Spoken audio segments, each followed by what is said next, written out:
Okay mga kamen, welcome back sa channel natin. So, ang video natin ngayon, ituturo ko sa inyo, ipakita ko sa inyo paano config ng ganitong router na gagamitin natin sa Wi-Fi extender yan, sa ating mga bahay or client. Yan. Sa video na to, ipakita ko sa inyo paano setup na gagawin natin para magkaroon siya ng internet pag sinaksakan natin siya ng LAN from main router to dito sa router na to, magkakaroon siya ng internet. So gagawin natin, walang nakakonect. Yan, ito lang adapter niya. So kuha kayo ng stick or kahit anong pwedeng pansundot dito sa reset button. So makikita nyo yung reset button nya nandito sa gilid. Yan. Ayan. Pasok nyo lang yung stick dyan, tapos diinan nyo ng 5 to 10 seconds. Diin nyo lang. Hold. Yan. Hold lang yan. So after nyo mandiin ng 10 seconds o 15 seconds, basta tagalan nyo lang. So mamamatay yung ilaw ng router converge. So yan. Yan, tsaka i-release. Ayan, mapapansin nyo yan, mamamatay ang ilaw niya. Ayan, namatay na. Ito. So, ibig sabihin, nag-restart niya siya. So, mag-oscillate ulit siya. Isolate. Bubuhay ulit. Hintayin lang na siya mabuhay. Ayan. Ang model nga pala nito, pakita ko sa inyo. Ayan. Ay, baliktad.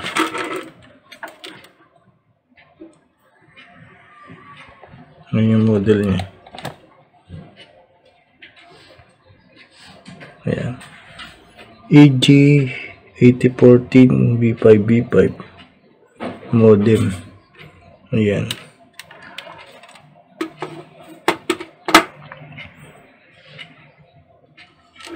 So ayan, okay na siya. So ngayon, setup natin siya. Pag na-reset na natin, samahan nyo ako para ma-setup na.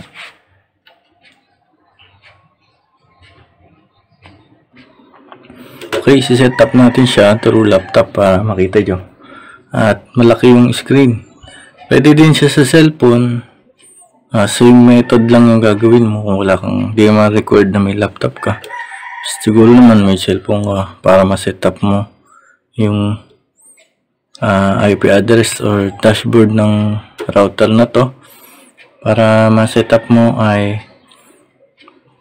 kukonect tayo sa kanya. Okay, connect muna tayo. Yan. So naka-connect na ako. Ayan.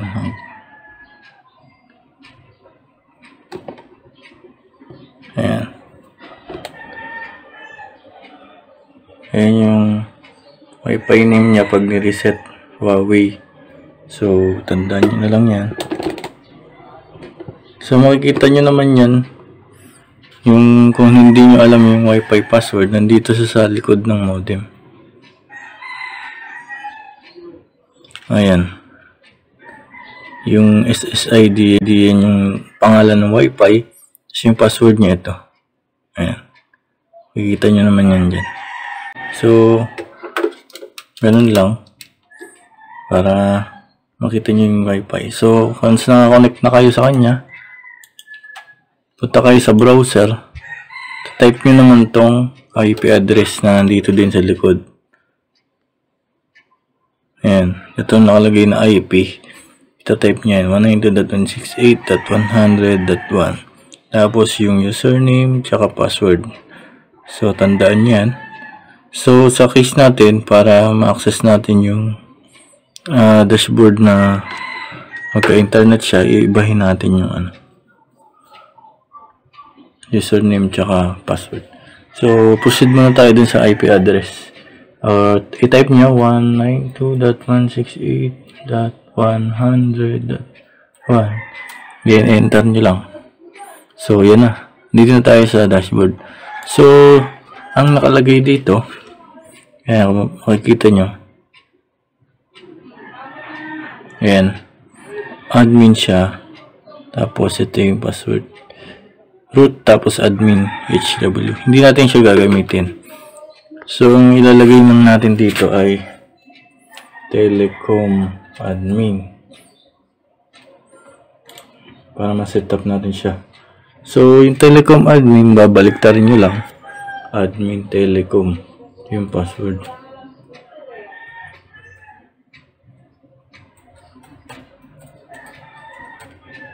Ayan. Nakikita nyo naman siguro. Center natin. Tapos, ito yung lalabas. Kapag kasi ang in-enter nyo ito, okay, based lang sa experience ko, ito yung in-enter nyo, hindi kayo mapupunta rito. Dito sa nakikita nyo na to. Iba yung mapupuntahan nyo na ano. Baga hindi lalabas to. So, yun yung na-encounter natin. So, i-check nyo lang to. Yung pinakang baba. Yung box. Ayan. Ayan. Then, next nyo lang. Tapos, scroll para makita nyo. Dito, skip lang. Skip. Left. Tapos, dito sa one configuration ay skip din. Ayan. Tapos, back to home page. Ay, return to home page. Back to. Ayan. Mapupunta na kayo dito sa dashboard niya. Ayan. So, wala pa siyang internet kasi wala pa tayong sinasaksak. So, ngayon, punta tayo sa advance. Ayan. Kita nyo naman siguro. Advance. Tapos, punta tayo sa LAN. Ayan. Tandaan nyo, advance, tapos LAN. Tapos, punta tayo dito sa layer. Ayan. Meron dito mga box na LAN 1 to LAN 4. So, i-check nyo lang yung lahat. Ayan. Depende sa config nyo. Kapag naka-check yan, ibig sabihin, gagana yung LAN port na yan. Ayan. So, kung hindi nyo i-check siya, lahat, o example, dalawa lang gusto nyo i-enable, ganun lang, i-check nyo lang yung gusto nyo i-enable. Yan, para wala kayong maging problema, check nyo lang lahat. Yan. Sa akin kasi, dalawa lang. Yun kasi yung config ko. Pero kung gusto nyo gamitin lahat ng port nya, i-check nyo lang yung lahat. So, apply lang natin. Yan. Once na mag-change kayo ng setting, apply lang. Then, LAN host. Punta tayo sa LAN host. Ayan. So, dito sa experience ko, kung ano yung gamit yung ISP or Internet Service Provider, sa akin kasi Converge. Tapos, Converge din to. Router na to. Ayan. So, magko-conflict yung ano niya, IP address. So, papalitan nyo lang yan. Pwede nyo yung gawing 10. Lagyan nyo lang ng 0 or 5. Depende sa inyo. In this case, 10 na lang. So, kagaya na sinabi ko ay bago kayo mag-change ng setting, pagkatapos nyo i-apply nyo para pumasok, ma-save yung ginagawa nyo. Yan, baka kasi makalimutan nyo. So, tapos na tayo sa LAN host. DHCP server naman tayo. Yan. Wait lang, nag-lag. So, yun guys, naputo yung ano natin. Nung nagpalit tayo nung LAN host ata yun, yung huling sa video natin. So, nag-iba na din yung IP address natin. Diba kanina, 101, 192.168.100.1. Ngayon, 10 na. Kasi 10 yung nilagay natin. So, i-refresh nyo lang, type nyo lang yung nilagay nyo dun. Papasok ulit tayo. So, Telecom.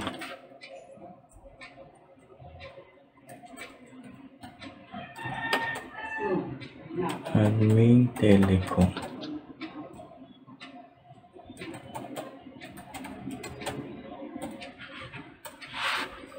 Yun. Para mapasok ulit tayo sa dashboard. Madi-disconnect kasi kayo pagka hindi iniba nyo na yun. So, advance ulit. Tapos LAN. Yan. Dito tayo huling nawala.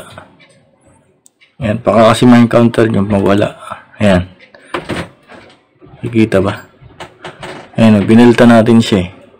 Dapat pinalitan nyo na yan. Maudi-disconnect kayo kasi mag-iiba yung IP address nyo. So, yun lang. I-enter nyo lang uli para bumalik uli. Gaya ng ginawa natin. Yan. Okay. Tapos na tayo dyan. So, DHCP server naman tayo. So, dito, may makikita kayong check dito 3. Uncheck nyo lang yung 3 na yan. Then, apply lang. Ayan. Para ma-save, apply. Okay, after nyo na ayan, check tapos apply. Then proceed na tayo sa router. Lagyan na natin siya ng salpakan natin siya ng internet LAN cable. Parang main router or main internet nyo, saksakan nyo dito sa LAN 1, mga LAN nya. So yung ginawa ko kasi LAN 1, LAN 2 lang yung in-enable ko. Pero enable nyo lang lahat para wala kayong maging problem. So, may purpose kasi ako kaya ganun yung ginawa ko. So, patayin nyo lang muna siya para ma-restart. Ma-restart yung modem. So, lalagyan natin siya na ito lang. Lalagyan natin siya na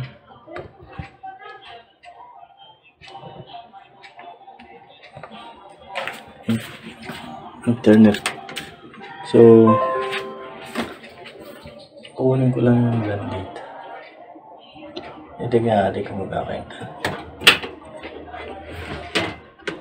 Ayan.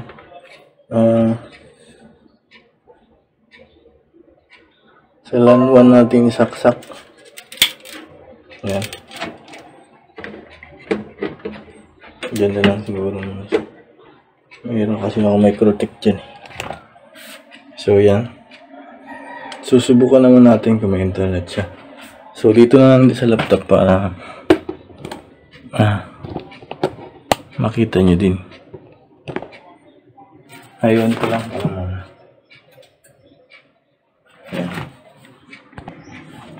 So, yan. Ano na tayo? Nakakonect na tayo. Ayan. Huawei. Hindi ko na pinakita ko paano i-connect. Input nyo lang naman yung password dyan. Nandun naman yun sa may ilalim ng modem o router na B5. So, testing tayo kung may internet. Ayan. Nakakonect tayo through wireless gamit yung laptop. Sa cellphone, ganun din naman yan. Ayan. May internet naman siya. Ayan. So, testing natin. Speed test tayo kung ilan yung nakuha natin.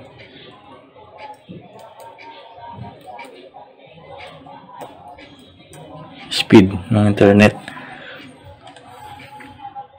Ayan. True wireless to, hindi true LAN. Okay. So, yung setup po dito nakakabit sa Microtech. Yung aking main internet. Ayan. Hindi siya nakarekta. So, yun yung magiging result. Medyo mataas yung ping. Ano ko. Microtech half-life. Ayan. 18 Mbps through wireless. Yung ating ano. So, subukan ko siya erekta. Ayan, mataas yung upload speed. Sa 40 o 50. Irerekta ko siya. Testingin natin kung bababa yung ping. Medyo mataas yung ping.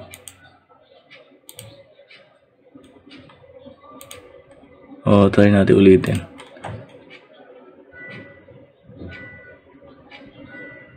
Para malaman lang. So, ganun lang naman mag-setup niyan. Hindi ko na siguro mahaba pa kasi yung video natin. Ayan, mataas yung ping nga lang. Pero may internet na siya. Ayan, tumaas na din yung So, try natin siya erektahan. Erektahan ng hindi dadaan sa Ayan kasi setup ko from Microtech. Ayan. Tapos Microtech to yan, router na to. So, irerekta natin. Hindi natin siya papadaan sa Microtech. Tinesting ko lang din yan para yan, rekta natin. Ito, parang na to. Converge to converge. Router na yan. Yan. Wala na siya sa Ito yung sa Microtech. Hindi natin ginamit yung Microtech. So, ito makikita nyo. Normal lang naman na red to kasi hindi siya naka fiber. Hindi na siya naka fiber optic. Kumbaga naka LAN.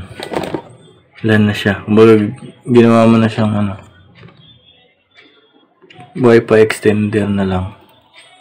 Yung kanyang So, testing natin. Pag nakarekta. Ilan yung ping. Ayan, mapapansin nyo 5 ms lang pag nakarekta. So yun, ganun lang. Ang mahalaga naman may internet. So kung bago ka pa lang sa channel ko, kung nga pala si Jiming Tech, so kung nagustuhan mo yung video natin and baka pwede makinig ng like and subscribe sa ating channel and hit mo yung notification bell para updated kapag may mga bago tayong video na upload na ganito. So, hanggang dito na lang. Sana nakatulong sa inyo yung video na to. Kung paano mag-setup ng B5 na Huawei na converged router. So, thank you sa panonood and God bless mga kamay. Hanggang sa susunod na video. Bye-bye.